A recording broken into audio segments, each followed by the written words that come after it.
วิธีធ្វើផ្អកងាយៗបានញ៉ាំត្រឹមតែរយៈពេល7ថ្ងៃតមកមើលវិធីធ្វើទាំងអស់គ្នាអញ្ចឹងវីដេអូរៀងកាត់អត់បានថតពេលដែលធ្វើពេលដែលលាងពេលដែលអីហ្នឹងទៅមានតែពេលប្រឡាក់អញ្ចឹងមើលទៅក៏យល់ណាត្រីធ្វើម៉េចលាងឲ្យស្អាតធ្វើម៉េចទឹកឲ្យចេញសអញ្ចឹងណាហើយចាប់ផ្ដើមយកមកប្រឡាក់វាផ្អាប់ទុករយៈពេល1យប់ឡើងចាំមកចាយទាំងអស់គ្នាហើយបន្ទាប់មកពេលលីងកលីងឲ្យបានថតទេមូលហេតុដែលវាឆាប់ជូរគឺដោយសារយើងឆាអង្គធ្វើដូចបវរអញ្ចឹងចឹងបានរូបមន្តវាឆាប់បានញ៉ាំ7ថ្ងៃបានញ៉ាំហើយចាប់ផ្ដើមឆាវាឲ្យចេញពងប្រគួយអញ្ចឹងមកហើយទុកវាឲ្យត្រជាក់សិនរួចហើយនេះម្ដេងយើងចិតវាចំណិតអញ្ចឹងមកទុកកិនហើយយើងត្រូវចិតជាចំណិតសរសៃចេះដែរលាយគ្នាសិតតែរបស់ឈ្ងុយហ្នឹងហើយនេះត្រីដែលយើងបានប្រឡាក់ទុកមួយយប់ហើយយើងចាប់ផ្ដើមនេះកិនហើយហ្នឹងយើងចាប់ផ្ដើមលាយគ្រឿងជាមួយនឹងក៏លីងយើងលាយឯងយើងកូរស្ករសិនឲ្យចេញជើងក្រងចឹងមកហើយចាប់ផ្ដើមលាយប៊ីចេងនេះប៊ីចេងយើងដាក់តាមចំណង់ចំណូលចិត្តយើងមកកូរវាមើលវាកុំឲ្យដើរចេញប្រយ័ត្នខ្លោចតមកយើងដាក់ទឹកជាតិចមកដើម្បីឲ្យងាយស្រួលប្រឡាក់ទឹកហើយវាមានជាតិទឹករាវចឹងណាកូរវាចឹងមកកូរវឹកចឹងមកណាមើលតាមវីដេអូហ្នឹងទៅហើយចាប់ផ្ដើមយកទឹកស្ករទឹកអីយកមកលាយជាមួយកលីងដែលយើងបានបវរវានេះឃើញអីរិចស្គួយនេះហើយមានម្ដេងលាយគ្នាចឹងមកនិងម្ដេងសរសៃហ្នឹងយើងដាក់លាយគ្នាចឹងមកកូ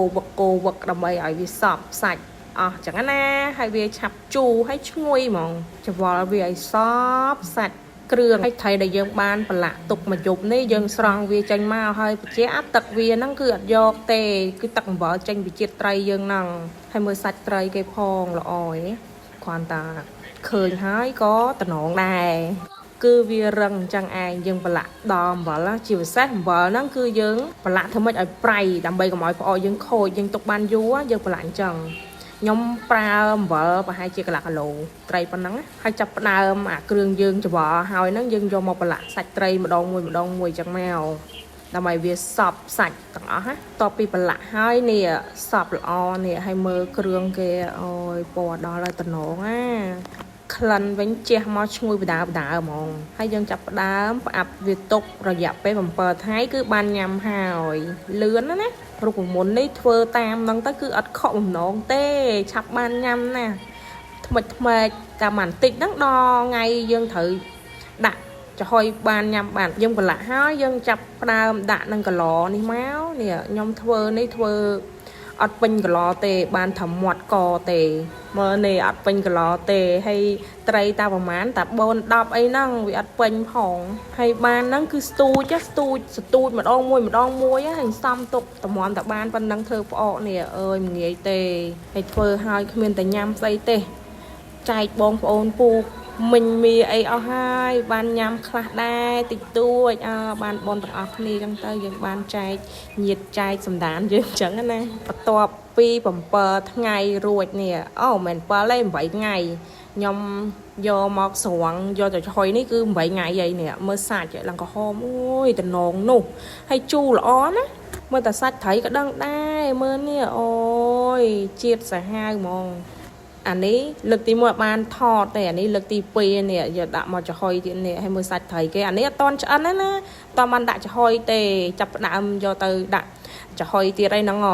អូយតែនិយាយមែនលឿនសាហាវហ្មងបានញ៉ាំហើយគឺរយៈពេល7ថ្ងៃទៅ8ថ្ងៃហើយបងប្អូនណាចង់ធ្វើអីអាចធ្វើបានអ្នកដែលថាអត់ចេះធ្វើអីហ្នឹងអានេះរូបមន្តថ្មីខ្ញុំធ្វើលើកទី1ដែរបើអាមុនអានោះរូបមន្តចាស់នោះវាអត់ងាយបានញ៉ាំទេ4 10ថ្ងៃអីក៏មិនទាន់បានញ៉ាំដែរមួយខែអីបានញ៉ាំហើយនេះចំហុយហើយនេះឆ្អិនណានេះអូយស្លាប់តើងហ្មងជាភាសាអត់ចោលទេមកទេពេញចានហ្មងនេះតែត្រេអនតាអ្នកចំហុយទៅនេះអនតាកាន់ខ្លាចតាលាកព្រោះក្តៅខ្ញុំជាមនុស្សអត់ប្រយោជន៍អត់មានបានធ្វើអីទេអ្នកថតនឹងឯងហើយអ្នកចៅផ្អកក៏ខ្ញុំដែរតែអ្នកចំហុយគឺស្រីស្អាតអើយណែមើលណែតំណងឯងឆ្ងាញ់ហើយមើលមិនបាច់ចាំមើលទៅនេះម្ទេសឡើងតែត្រេនេះ ដូចសេចឹងមើលផ្អកគេផងនេះអំពើថ្ងៃបានញ៉ាំហើយនេះហើយបន្លែដាក់ទៅតាមចំណង់ចំណូលចិត្តយើងទេវីដេអូហ្នឹងមានតែប៉ុណ្្នឹងទេបាយបាយជម្រាបលាអរគុណដែលបានតាមដានមើលវីដេអូខ្ញុំដល់ចប់